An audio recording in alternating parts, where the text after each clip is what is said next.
Body teachers and friends, माझे नाव स्पृहा नवनाथ घोलप आहे.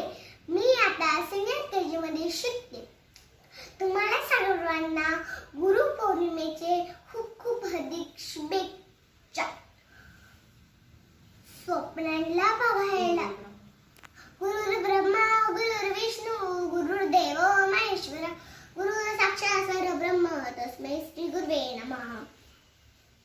स्वप्नांना बघायला वाचू वाचू डोळे लागता, स्वप्नांना चिकायला यशाचे बळ लागता, यशस्वी व्हायला प्रयत्न करावे लागता, प्रयत्नाला बळ आणण्यासाठी गुरूंचे आशीर्वाद लागतात.